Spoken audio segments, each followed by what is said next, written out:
Budget knives are on everybody's mind, especially right now.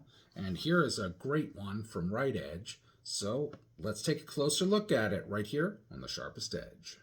You got the sharpest edges. What is up, knife community? This is Blade Love coming at you from the Sharpest Edge, and you are with me in the man cave. First of all, I hope everybody had a wonderful Easter holiday, and that everyone has just relaxed and had a great decompression for the weekend, and just will slide into that Monday work week. That's inevitable for all of us, so hope everybody just had a great time with family and friends. So today's little review, the Rite budget knife. And this one basically cost me $15, and I just wanted to show it off a bit as a really nice option for self-defense and EDC backup, just that kind of blade. So let's take a closer look at it, shall we? So this is the Rite budget blade. It's got a interesting warning system. There's the stock number. And where is it made?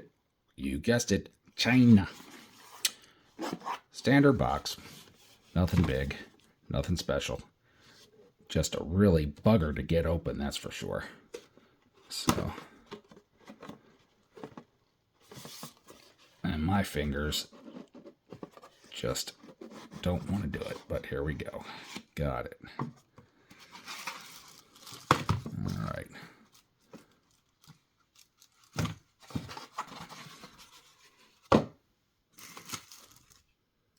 So at first glance, here he is.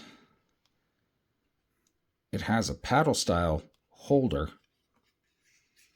which can be removed. These two screws hold it in. And if you look on the side here,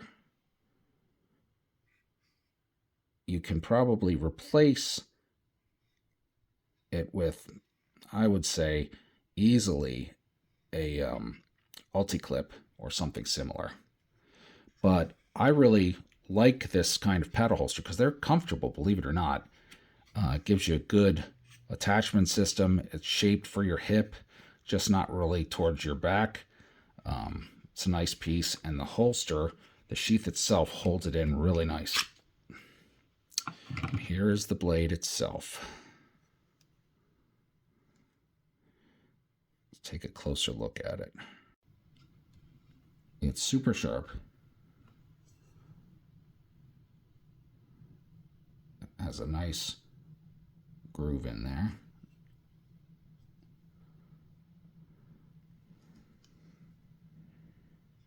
Very grippy on the handle. Not too bad on the thickness of the blade. It feels good in the hand.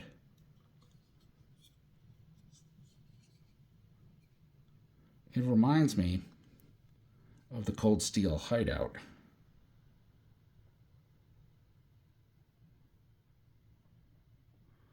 Of course, you know it's going to be that stainless China steel. But really, the craftsmanship of this blade is not too bad as just a standard backup piece. Would I rely on this as a primary EDC? No. But it is not bad for a backup. And the sheath is very well done.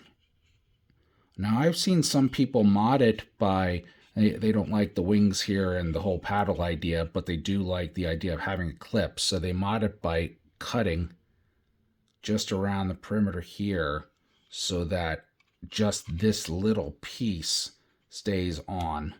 Now, that's not a bad idea, but you know, why mess up the paddle when you can just put an ulti-clip on by removing. Let's see if I can get a close-up of the screws. I'll get this one of these days, but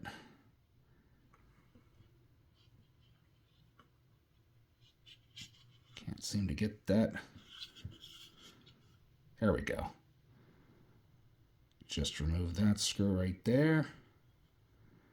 And this screw right here. And then you'll have 2 posts in the back of the sheath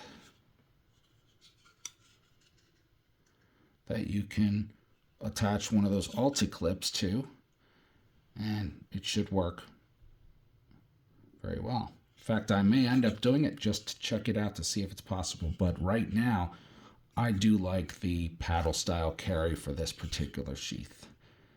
And there are other ways. If you take the paddle off, you can lash it to a pack. You can put it through a maul system with some 550 cord. Like I said, you could use an Alti clip or something similar. But the blade locks in very nice and clean.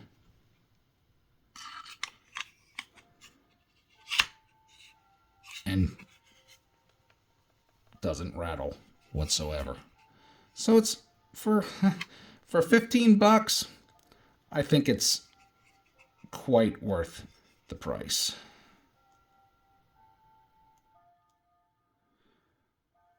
So let me know what you guys think of the Rite Edge back up here.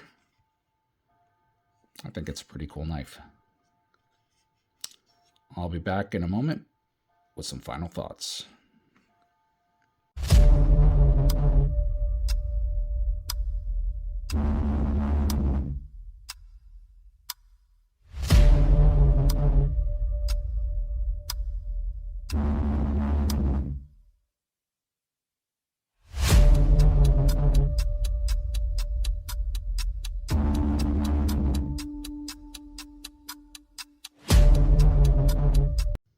Love them or hate them, the tariff is certainly making an impact on the steel and knife market, and it is going to be a positive one in the long run. It will drive more people from these products to our American-made products, and it will also create better jobs, create more jobs, create more companies, businesses right here in the United States.